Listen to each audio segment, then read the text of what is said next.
Bienvenue à vous, content de vous retrouver. 50e numéro que je voulais sur un mode. Oui, pardonnez, oui, c'est revenu, hein. On fait ce qu'on peut pour ce numéro 50e. Merci à vous, en tout cas, de nous être fidèles. Ou si vous nous découvrez, bienvenue. Un 50e que je voulais sur un ton, on va dire, plus poétique, féerique, le cas échéant. Et figurez-vous, même s'il était à présent, oui, figurez-vous, et s'il était à présent, terminé, révolu, balnéaire. Oui, et je vous donnerai avant la fin de notre émission les références de l'ouvrage dont sont tirés ces quelques fragments de texte d'ouverture, oui, aujourd'hui, pour ce 50e numéro. En guise d'ouverture pour nous, je vous dirais de quel livre et de qui c'est tiré. Oui, du chapitre de présentation de cet ouvrage, on peut y lire, entre autres, ceci. Déjà en ancienne Égypte aux environs de 2600 avant l'ère chrétienne, le vizir Platotep déclarait: «La femme est semblable à une eau très profonde dont on ne connaît pas les remous». Or, cette assimilation de la féminité avec l'élément aquatique, d'où tout naît, d'où viennent subsistance et croissance, on la trouve présente dans toutes les civilisations. C'est ainsi que l'imagination des hommes a peuplé les eaux douces comme les eaux salées, les dormantes comme les bondissantes, ruisseaux, étangs, fontaines, et puis marées et vagues marines, de sirènes, d'ondines, de naïades. Nous en parlions déjà au sujet de nos filles du Rhin il n'y a pas longtemps. Je mets le numéro en lien. En fin de ce numéro, oui, je reprends de sirènes, d'ondines, de naïades et de néréides, de roussalka, de vouivres, de fées et de lavandières, de Marie Morgane et de Lorelai. Autant de créatures fluides et fouillantes, enchanteresses et dangereuses, des femmes, pardonnez-moi, calmes et gracieuses, ou bien violentes et déchaînées, tout comme l'amour et comme l'eau. Les plus anciens textes de l'humanité, ceux de Sumer, ceux de l'Égypte pharaonique, évoquent le thème étrange d'un homme qui surprend une jeune femme divine, le plus souvent, alors que seule elle se baigne. Ainsi, il est émouvant de lire le court fragment d'un conte égyptien du Moyen Empire qui relate la rencontre que fit un pâtre au bord d'un étang. Le jeune homme rapporte son étonnante aventure à ses camarades et leur dit que là, dans l'eau, il vit une femme à la peau lisse et douce, aux longs cheveux bouclés, qui n'avait pas l'apparence d'une mortelle. Et cette apparition, cette nudité éblouissante et sauvage l'emplirent de crainte révérentielle. Le pâtre, connu en cet instant, nous dit l'auteur de ce livre, dont vous aurez les références dans peu de temps, le pâtre connut en cet instant les premiers frissons du sacré. Nous sommes dans le chapitre de présentation, alors on nous fait part encore de toute une série de thématiques qui, sous forme de narration, de récits dans le bouquin, vont suivre. Et en conclusion, on peut lire aussi ceci: la distance qui sépare le cosmique de l'univers bourgeois et l'infinie rêverie du pragmatisme borné. Ce conseil prodigué par la comtesse de Brady en 1838 peut en donner une rapide idée. Baignez-vous si on vous l'ordonne. Autrement, ne prenez qu'un bain par mois, au plus. Il y a je ne sais quoi d'oisif et de mou dans le goût de s'établir ainsi au fond d'une baignoire qui sied mal à une fille. Fin de citation. Certes, de nos jours, oui, fin de citation. Certes, de nos jours, la femme qui entre dans sa baignoire, dans une piscine ou dans la mer est devenue une femme propre qui s'occupe de son corps, l'a fait à la source, Mélusine en son bassin de marbre, Suzanne au milieu du jardin fleuri, Mélusine, Suzanne, elle, prennent soin de leur âme très fine. Alors pourquoi d'ouverture je vous rapporte ça, vous allez comprendre. S'il y a bien un art au sujet duquel on aime bien le présenter comme ayant été, insister sur cet aspect comme ayant été dans l'histoire, c'est le septième, comme ayant été dans l'histoire de l'art une apparition, comme quelque chose ayant surgi, oui, ce terme qui, bien sûr, pour la suite, lui aussi, va avoir son importance, ce ne sera pas bien dur à piger, comme une lumière jaillit du fond d'un puits de ténèbres initiales, une lumière jaillit sur cet écran, sur ce rectangle blanc, cette apparition dans l'histoire de l'art, quitte à oublier que c'était tout de même aussi à l'issue, oui, cela avait, quitte à oublier combien cela avait pu nécessiter aussi, pour le résultat de se trouver au bout de pour tout ce qui avait, consisté en démarche de taf, de travail à fournir comme en termes d'évolution technologique, pour sûr, quitte à oublier tout ça, mais le caractère d'apparition assez, une fois encore, assez féerique, assez magique à propos du cinéma, de la même manière qu'à partir d'une époque, on prendra l'habitude, ce sera, la coutume, sur le plan d'une mythologie, là, du 7 art, de la mythologie pour sûr du 7 art, déjà de les désigner, les actrices, de les de les comparer aux étoiles, même si les étoiles volontiers eurent la vie plus longue et plus dure. Et là, je songe à quel point ça pouvait me taper sur les nerfs au début. Peut-être allez-vous, cela va-t-il vous rappeler des choses aussi au début, au temps des premières téléréalités, quand on envoyait comme ça, hein, on voyait des sbires se préparant au début de leurs impérissables prestations, de leurs impérissables émissions. Production télévisuelle, allons, voilà, c'est ce qu'il s'exclamait, allons, et maintenant allons chercher une star. Et moi, pour me désigner, oui, pour ainsi dire, le premier kidam venu, hein, guère convaincant, guère talentueux, pour ça, hein, dans l'extrême majorité des cas, et il faut bien le dire, il faut toujours bien le dire, et je songeais immanquablement, je me mettais, histoire de me calmer, je songeais à Ératosthène, et qui, devenu aveugle, je ne sais pas si vous connaissiez son histoire à lui, à Ératosthène, devenu aveugle.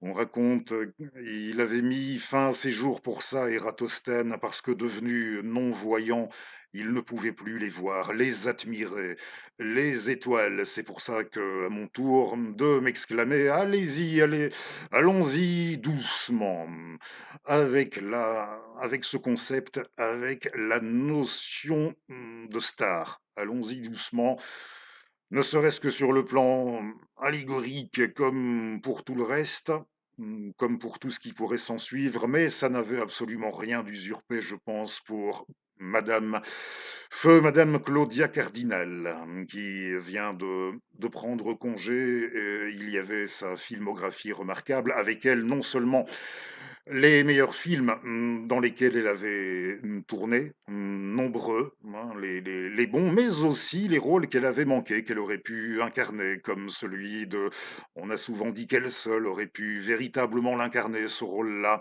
celui de dans Dune, le rôle de la mère de Paul Atreides, dans Dune, oui, oui, et en rapport avec, tout ce que nous avons déjà, rapporté précédemment, j'aimerais m'attarder sur Once Upon a Time in the West, 1969. Et là, dans ce film, sur le plan allégorique, symbolique, Claudia Cardinal, Jill McBain, dans le film McBain orthographié, En français, ça donnait Jill McBain, B-A-I-N, sans vraiment. Alors là, vraiment, on l'avait pas fait exprès, mais son personnage, dans ce film, le personnage féminin incarné par Claudia Cardinal dans le film de Sergio Leone de 69, il est associé, à fond la caisse, il est associé au processus, de la construction, de l'édification d'une ville, d'une cité dans le Wild West, dans, l'Ouest américain, l'Ouest, l'ancienne Ouest, jusque-là sauvage. Oui, ce personnage est emblématique de la construction d'une ville comme en tant que star déjà consacrée au moment de jouer. Cette prestation-là, elle renvoie, pour sûr, Once Upon a Time in the West et en la personne, du personnage de Claudia. C'est un hommage rendu au cinéma, comme, c'est un hommage, rendu à l'émergence d'un pays, d'une ville, d'un pays, d'une nation qui, s'est trouvée aussi à la base, si elle ne l'a pas, produit à proprement parler, bon, elle a produit le western. Alors nous dirons, oui, un hommage aussi en direction de l'histoire du 7e art par celui qui ultérieurement, de toute manière, réalisera encore Once Upon a Time, là en Amérique, Once Upon a Time in America un peu plus tard, hein, qui est aussi une fantastique mise en abîme du cinéma, mais dans le western, là en 69, sur le plan allégorique, ça renvoyait aussi bien, au travers de son personnage, aussi bien à l'édification d'une cité et d'une nation, qu'en direction, du 7e art et qui, s'il n'avait pas été produit à proprement parler par l'Amérique, c'est elle qui avait rendu possible ce registre du western sur le Wild West, oui, sur l'Ouest, immanquablement, là encore, qui rendrait possible un jour de nous relater cette histoire, le récit qui nous serait rapporté au sein de ce film. Et oui, je vous dis, sur le plan symbolique, je ne pense pas. Il y a une séquence, vous l'avez saisi, hein, nous rendons aujourd'hui à notre manière quelques tribus au thème de la Dame de la Belle au Bain. C'est le sous-titre du bouquin que je vais vous montrer un peu plus loin et dont vous avez déjà entendu quelques fragments. Le mythe, a, à travers les siècles, rendu à la Dame au bain, comme l'a fait Mélusine, déjà cité. Et il y a, une fois de plus, immanquablement, un lien de parenté pour sûr entre le personnage de madame Cardinal et de la fée Mélusine. Ce n'est pas dit que Léon, au moment de rédiger son scénario, il avait tout ça en tête sur le plan des incidences que cela pourrait entraîner, ne fût-ce que dans notre chef à nous, et nous en assumons l'entière responsabilité. Comprenez, de notre délire, le cas échéant, uniquement le cas échéant, mais je crois bien qu'il y a dans cette séquence, même si c'est vrai qu'en ce temps-là, on aimait bien, là je parle de la séquence, de la scène de bain, dans la dernière, oui, c'est vers les trois quarts du film, la scène de bain dans sa chambre d'hôtel de Jill, avec Bronson qui va l'y retrouver.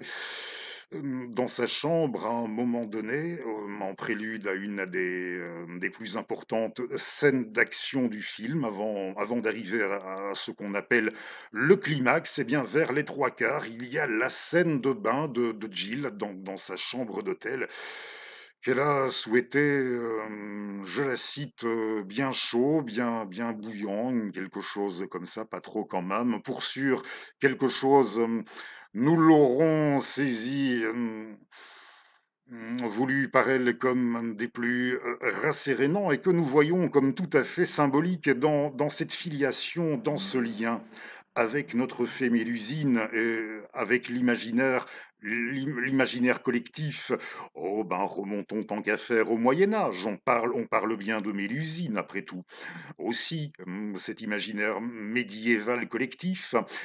de la naissance d'une ville, l'édification d'une ville, le caractère, sur le plan symbolique, l'aspect rituel, baptismal, ainsi qu'il en va comme dans les récits de pour faire court, dans les récits de chevalerie, dans les récits initiatiques et pas seulement, dans tout le caractère rituel de la chevalerie, des récits de chevalerie. On rapporte des fois que c'était sa dame elle-même qui administrait le bain rituel au moment de l'adouement, de l'entrée en chevalerie de notre sire, de notre chevalier, la dame elle-même. J'insiste sur ce caractère. Oui, porté sur les fonds baptismaux, la cité, le cas échéant, porté sur les fonds baptismaux, le caractère initiatique, de notre fait initiatique, de baptême baptismal, c'est que la fée Mélusine, à partir d'une époque, nous rapporte-t-on toujours, elle était devenue comme, une sainte profane, une fée, une entité protectrice pour les gens qui travaillaient dans le monde assez tout un monde assez souterrain, il faut bien en convenir, plutôt en direction du monde des mines, du monde des minerais, du monde des métaux, de leur extraction et au moment où, il y a Charles Bronson où Bronson harmonica, dans le film, rejoint Gilles dans sa chambre d'hôtel où, elle est occupée à faire trempette. Dans leur dialogue, il va être question à nouveau, hein, oui, il en avait déjà été question entre eux dans la séquence plus tôt où la séquence où où ils avaient fait connaissance l'un de l'autre et pas n'importe où connaissance l'un de l'autre. Au puits, ce puits qui se trouve au centre de tous les enjeux, de toutes les bagarres, de tous les conflits. Dans l'intrigue du film, ce puits initial, là où ils avaient fait connaissance, et déjà plaisanté sur ce... Et il en est de nouveau question avant que Bronson, il aimait bien ça dans ce film, qu'il n'entreprenne, qu'il ne se lance à nouveau dans l'un de ses, on va dire, nettoyages, à sa manière, à sa façon à lui, il aimait bien.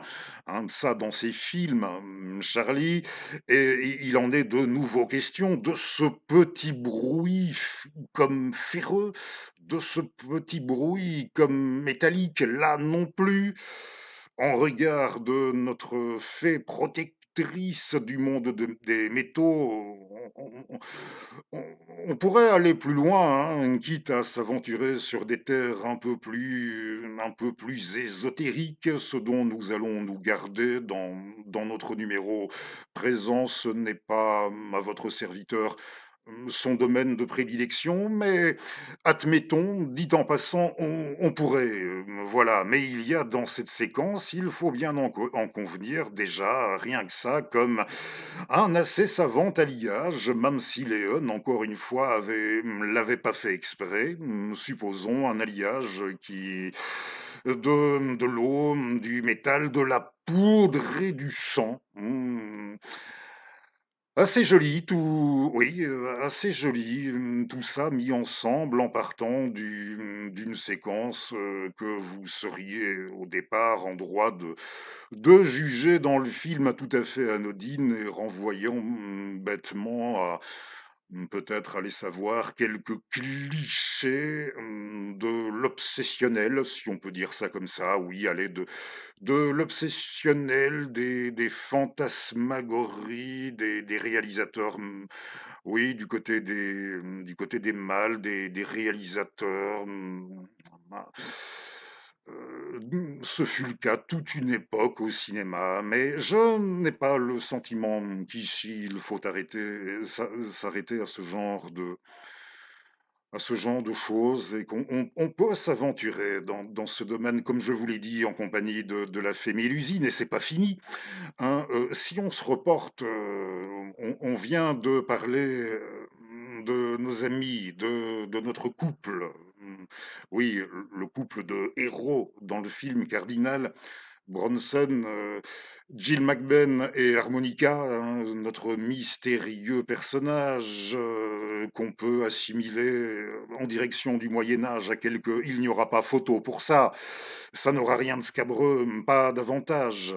Quelques, cavaliers solitaires et partant chevaliers, oui, mystérieux chevalier errant, notre harmonica qui, dès lors aurait quelques relents, je n'y avais jamais songé, mais on peut l'ajouter encore bien, quelques relents de chevalier, assez singuliers, mais de chevalier à sa façon, de chevalier troubadour.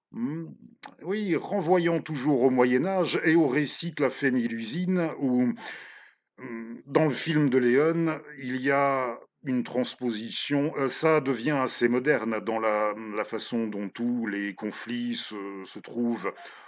Au final, tous les conflits, se trouvent parfaitement avoir été résolus alors que dans le mythe initial médiéval de Mélusine, dans ce récit médiéval de Mélusine, le pacte entre les héros, entre le chevalier et la fée, au sein du couple de héros, le pacte a été enfreint. Oui, ça tourne mal, hein. Il la voit au bain alors qu'il ne devait surtout pas la voir et le secret qui, dès lors, va tout foutre en l'air se trouve enfreint. Dans le film, c'est tout à fait l'opposé. Il n'y a aucun problème à ce qu'il, oui, aucun problème, il n'y eut à ce qu'il fit irruption, dans la chambre de la belle et à la voir, au bain, bien couverte, il est vrai, sur le cou, mais aucun problème sur ce plan. Par rapport au pacte entre, nos héros qui se trouve encore renforcé à ce moment, avant la résolution en fin de film et par rapport au secret qui était enfreint, ici, Bronson, il ne dira rien, hein. Il ne lui dira rien à elle au final, il ne lui aura rien confié à titre intime, personnel, des motivations qui l'auront amené à retrouver et à dézinguer Henry Fonda, Frank, dans le film. Hein, il garde son oui, il s'en va à la fin, notre chevalier errant, tout est résolu et son problème, hein, son secret, pardon, il le garde pour lui sans que ça ne pose aucun problème.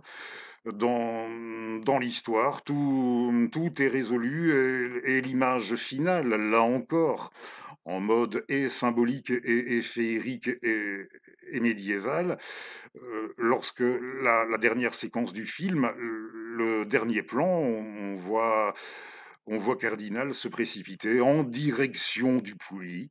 Tous les conflits autour du puits, résolus, hein, au terme de notre récit, baptismal, pour ce qui est, d'incarner l'édification d'une cité et l'hommage rendu au cinéma. On assiste à une arrivée, tout est parfaitement bouclé. Une arrivée d'un train en gare, une fois encore, pour boucler la boucle, hein. Mmh. Voilà, je ne sais pas ce que vous en pensez.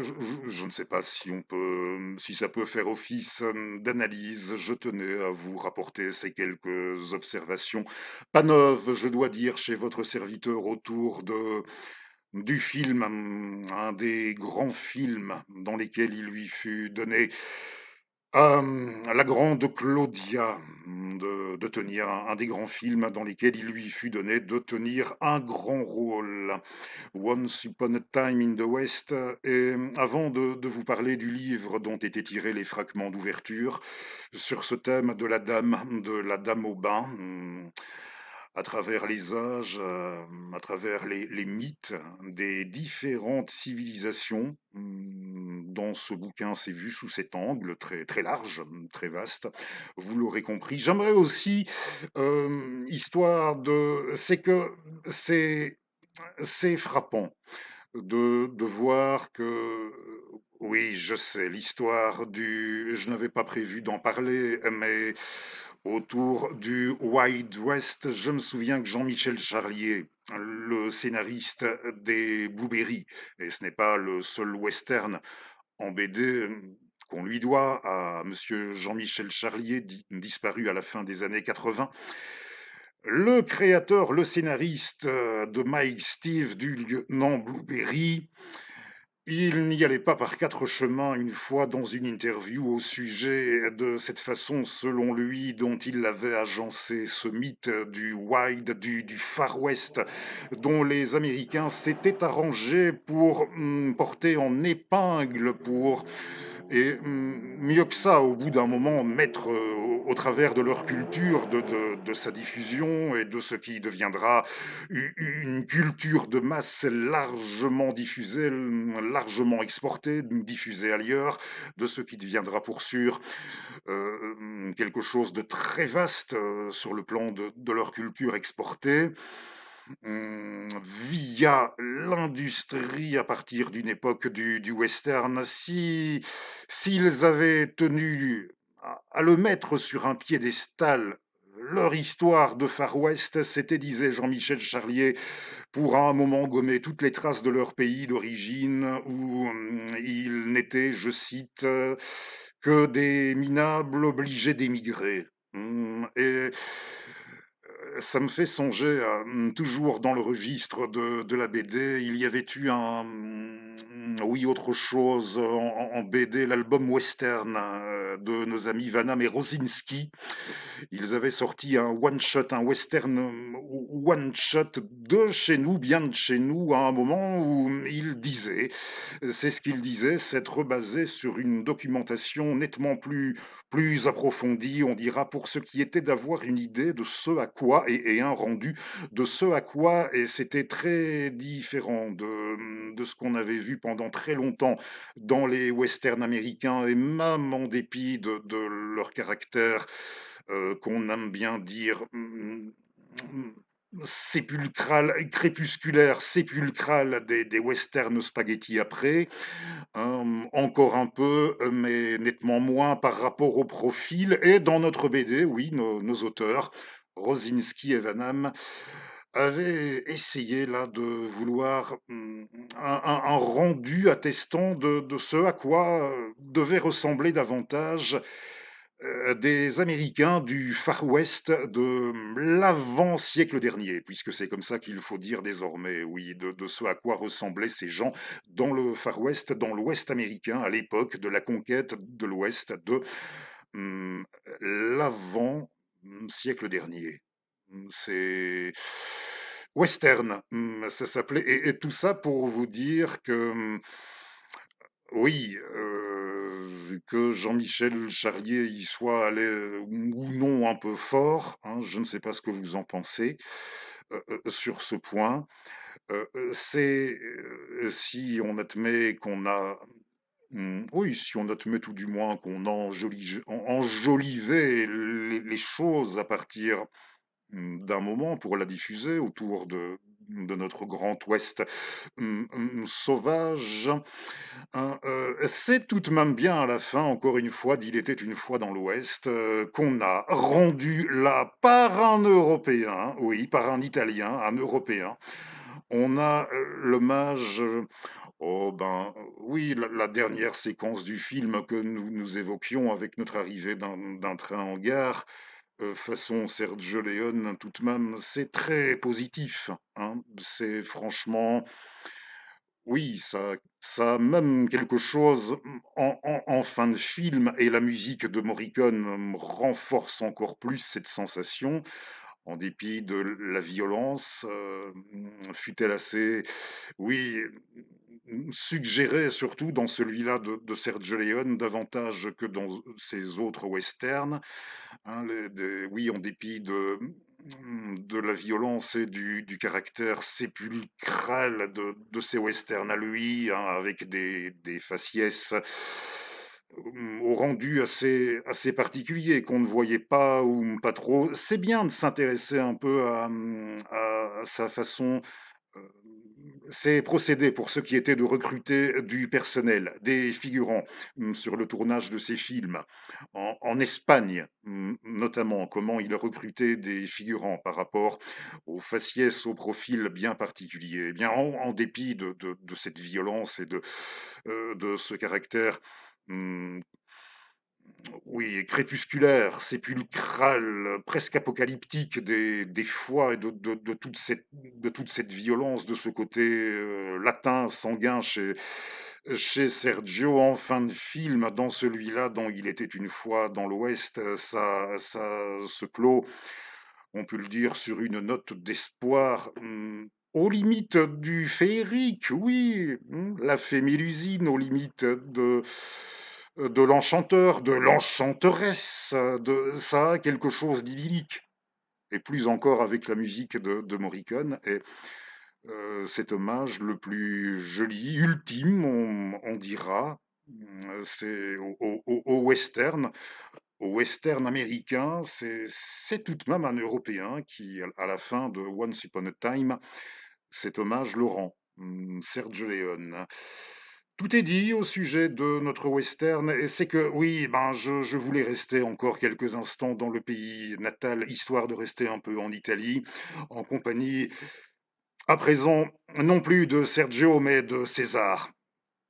Oui, je vais mal le dire. Je ne vais pas essayer de le dire en italien, alors nous nous contenterons de dire, pardon peut-être, César. Oui, rendre à César, César Pavese, un poète et romancier, essayiste, et c'est dans le bel été. Je vous parlais de l'été révolu, c'est dans son bel été, il y a 3 nouvelles, et c'est dans la dernière qui a pour titre des femmes seules.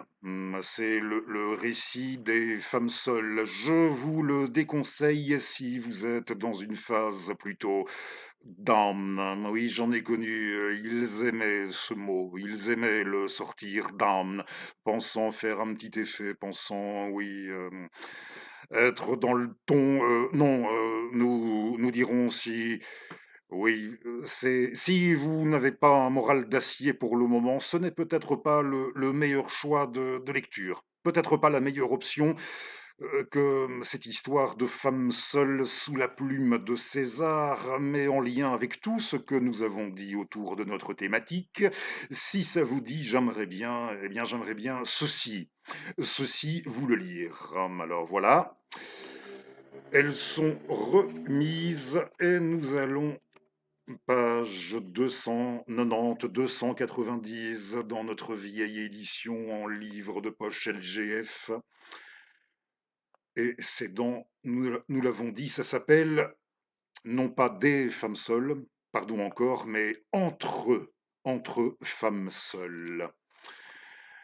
Alors, c'est au sujet de l'une de nos héroïnes. Il nous reste un peu de temps pour ça, alors j'aimerais bien vous lire d'abord l'ouverture du chapitre, plutôt que d'aller droit au but.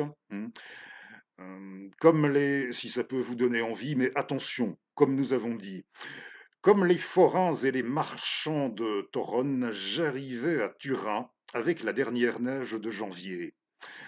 Je me rappelais que c'était le carnaval en voyant sous les arcades les petites voitures des marchands ambulants et les becs d'acétylène incandescents, bien qu'il ne fît pas encore nuit.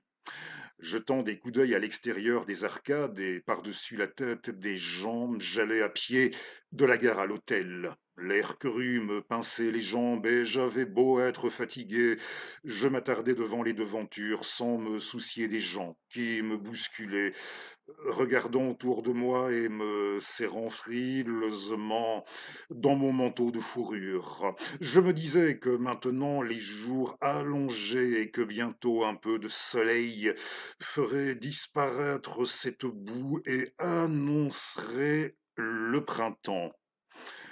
C'est ainsi que dans la pénombre des arcades, je revis Turin. Lorsque je pénétrai dans l'hôtel, je ne rêvais que d'un bain brûlant. Elle aussi, il faut croire. Pas trop tout de même, hein. Attention, hein, je ne rêvais que d'un bain brûlant, de m'étendre et d'une longue nuit.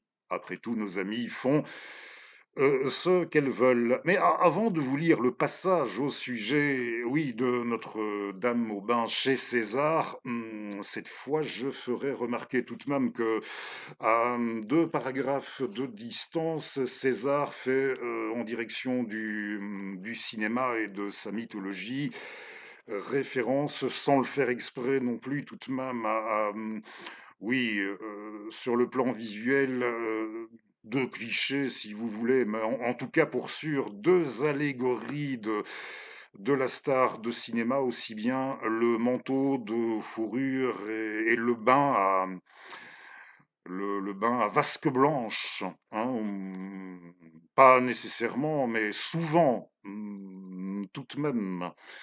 Hein, ici, on s'aventure, on découvrira que c'est lié quelque part au code, oui, ce fameux code qu'il y avait par rapport au cinéma chez nos amis américains à une époque, le code Hays, c'était une façon assez, oui, c'était une façon assez maligne, pour ne pas dire coquine, de détourner le code, que de recourir à cet accessoire.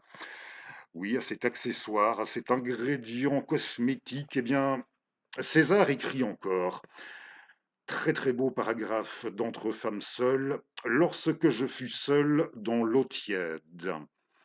Lorsque je fus seul dans l'eau tiède, je fermais les yeux, irrité par ce que je venais de trop parler, et que ça n'en valait pas la peine. Puis je me convins que parler ne sert à rien. Plus je me convainc que parler ne sert à rien, plus je parle, surtout avec les femmes. Mais ma fatigue et cette légère fièvre se dissipèrent rapidement dans l'eau et je repensais à la dernière fois où j'étais venu à Turin pendant la guerre. Le lendemain d'un raid, toutes les canalisations avaient sauté. Pas moyen de prendre un bain. Je repensais à cela en me félicitant du présent. Tant que l'on peut prendre un bain, cela vaut la peine de vivre. Dans un récit en vérité, oui, formulé en vasque blanche, dans un récit en vérité, pardonnez la pauvreté peut-être, mais dans un récit de formulation, de rédaction, dans un récit vasque blanche pour un récit en vérité bien sombre de César Pavese. Oui, c'est si vous le cherchez, c'est dans son bel été.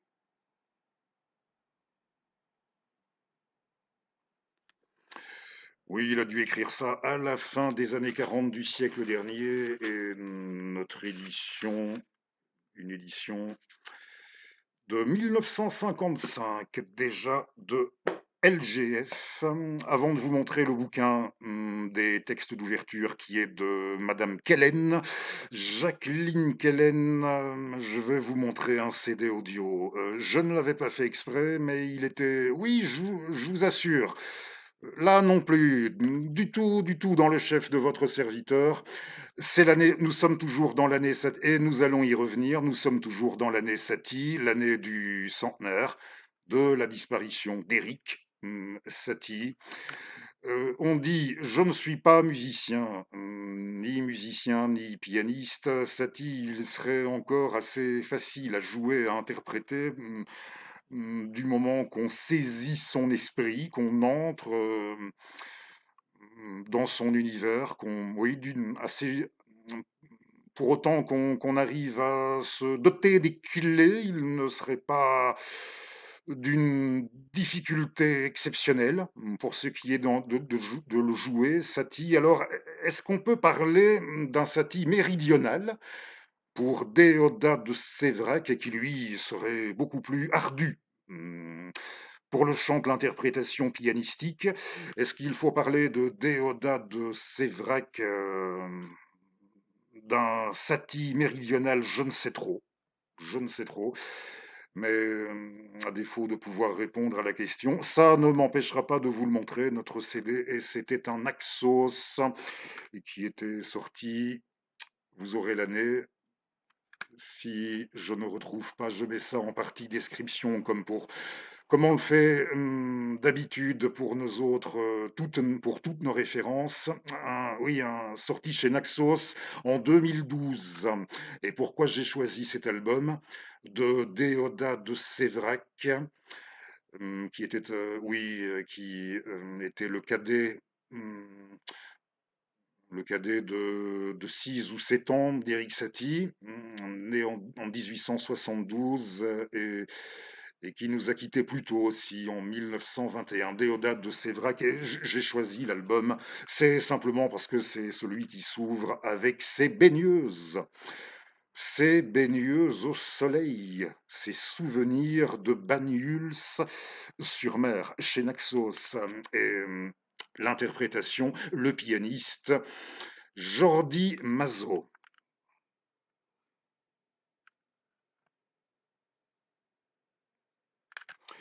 De Déodat de Séverac, fantastique album. Vous avez ces baigneuses et puis vous avez les naïades. On ne s'éloigne guère, les naïades et le faune indiscret.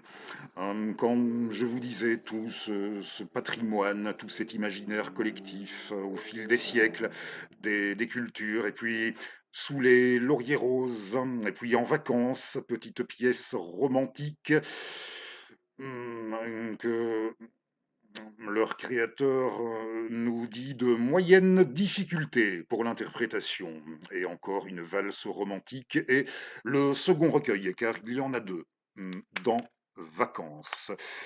Si pas encore écouté du Déodat, si vous aimez Satie, je pense que vous n'aurez aucun, mais alors là aucun mal pour entrer dans Déodat. mm, D'ailleurs, on retrouve volontiers les pianistes, ceux qui ont fait une intégrale Satie, comme Aldo Ciccolini, ceux qui ont fait une intégrale Satie, en général, pour sûr, bien souvent, après, ils ont fait aussi une intégrale Déodat. Hmm. Le bouquin de Madame Kellen, c'est un livre de 2002 et c'est la déesse nue, et c'était sorti chez l'éditeur Seuil, ce fameux C'est entre l'essai. Dans l'histoire, on pourrait se risquer des mythologies comparées. mm, Avec Dame Jacqueline Kellen, dans le registre, oui, on peut dire ça, dans le registre entre l'essai de mythologie comparée et le recueil de fables, de contes, de récits. C'est d'ailleurs sous-titré. Son livre à Madame Kellen est sous-titré Les contes, histoire de boucler la boucle là encore, les contes de la Belle au bain.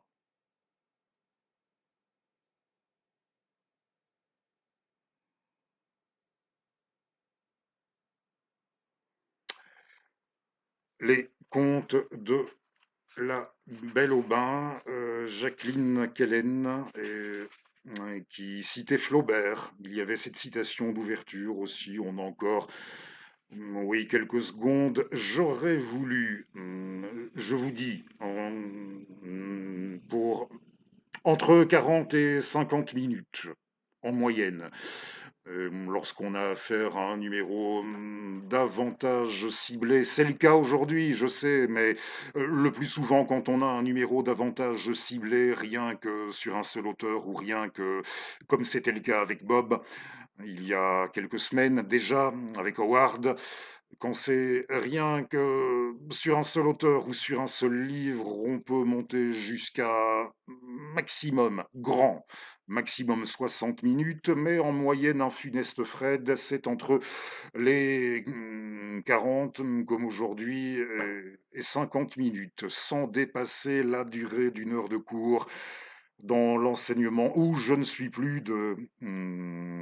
oui, là, je me suis retiré du bain, c'est le moins qu'on puisse dire depuis un bon moment, dans l'enseignement de plein exercice.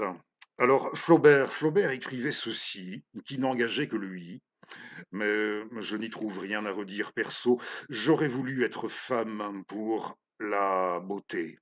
Hmm. Si vous connaissez la vie de Flaubert, hein, je sais que ce n'est plus ou plus trop la gloire non plus avec votre serviteur et merci de votre endurance. Ici, j'entends sur tous les plans, plus trop la gloire non plus, mais si vous connaissez Flaubert, hein, comment il était abîmé à la fin, arrivé À ses 60, au bout du bout, oui, 60 à peine, et il écrivait ceci: «J'aurais voulu être femme pour la beauté, pour pouvoir m'admirer moi-même. Quand je pense qu'il y en a certains qui auront le front de nos jours, mais devrais-je faire allusion à ces gnomesses, à ces gnomes?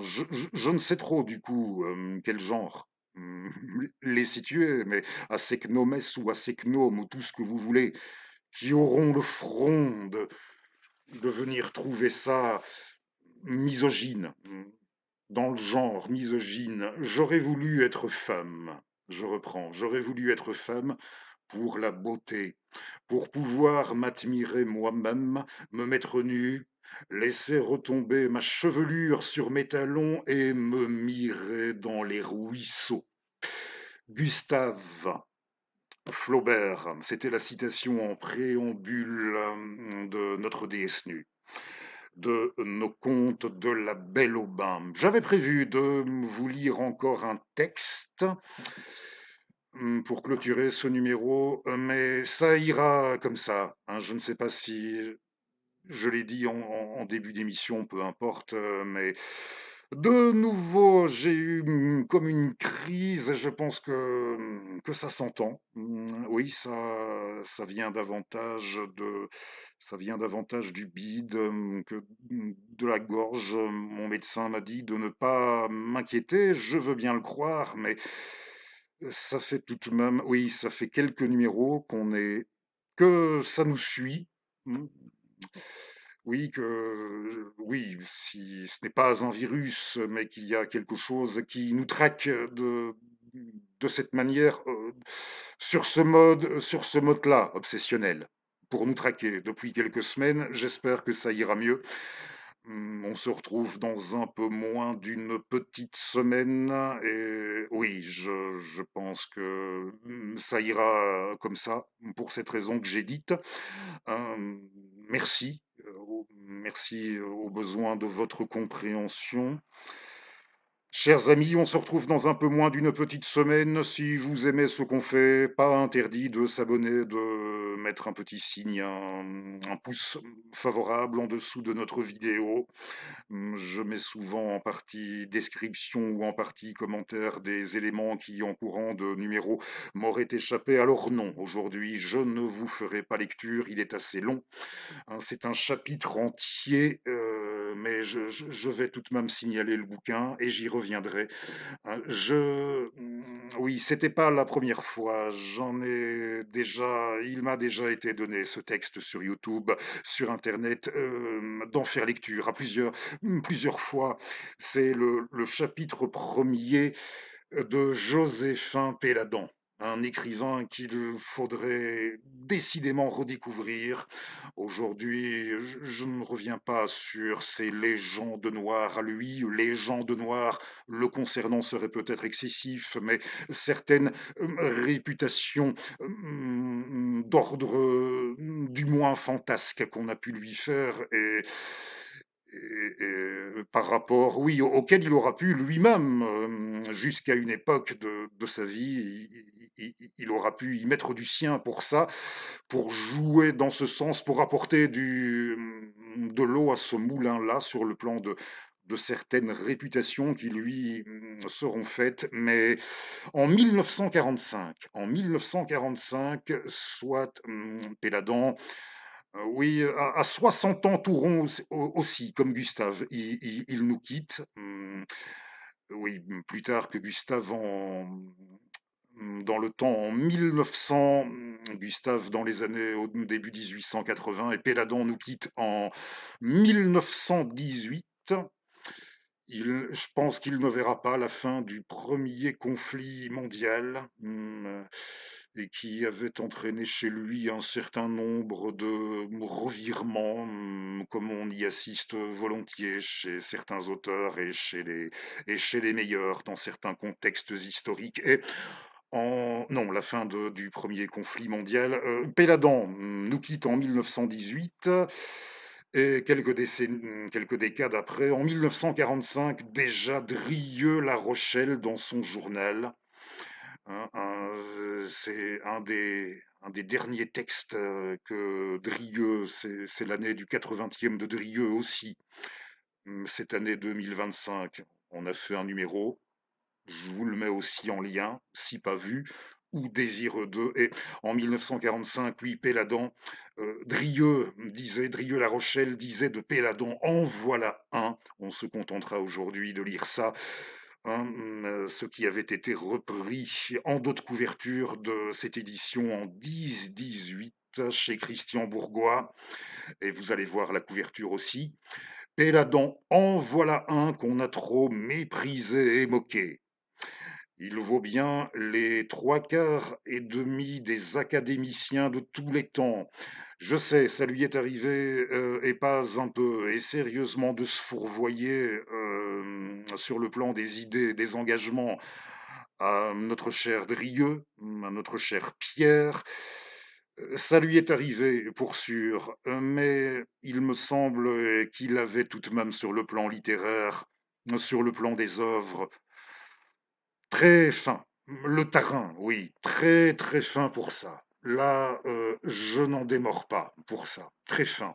Alors, il disait de Péladan, en voilà un qu'on a trop méprisé et moqué, qui vaut bien les trois quarts et demi des académiciens de tous les temps, et l'ignorance de ceux qui l'accusent de plagiat, c'est lui qui a plutôt été plagié en plus, hein. Et l'ignorance de ceux qui l'accusent, j'y reviendrai, l'ignorance de ceux qui l'accusent de plagiat ou d'à peu près aurait dû les laisser muets. C'est un assez digne disciple. C'est un assez digne disciple. Il est temps que ça se termine, hein. Ici, d'en parlant, c'est un assez digne, tant que ça se termine, un assez digne disciple de Barbet et de Villiers de l'Isle-Adam.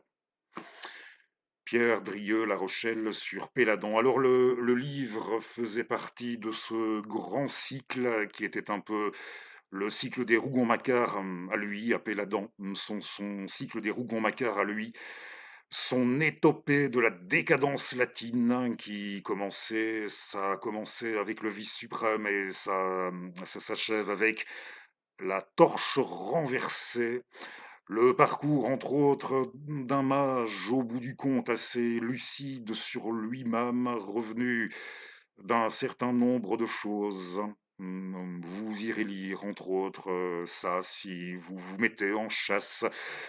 Des volumes pas faciles à trouver en bouquinerie ou sur la toile, en ligne, de l'étopée et la décadence latine de Péladan. Et au sein de cette étopée, vous aviez étopée, oui, et en partant de, comme dans le terme ethos, éthique, avec E accent aigu, TH au début, une étopée, pas une épopée.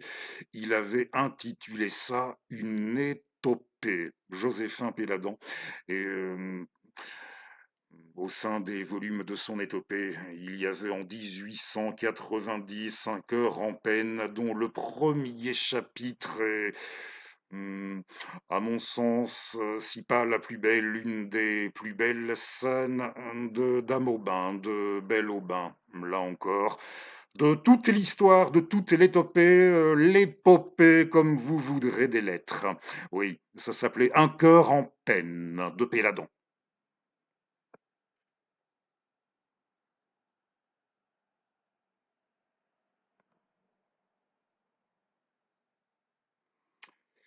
Sans trop vous donner le tournis, hein, avant de refermer, histoire de voir aussi ce joli tableau de mon compatriote de Knopf en couverture, hein. Merci de m'avoir suivi, hein. Comme on a dit, la semaine prochaine, j'espère que ça ira mieux. Dans un numéro qui ne tardera pas, je vous ferai lecture dans de meilleures conditions de l'intégralité du chapitre inaugural de ce livre, D'un cœur en peine. À bientôt. Salut, salut.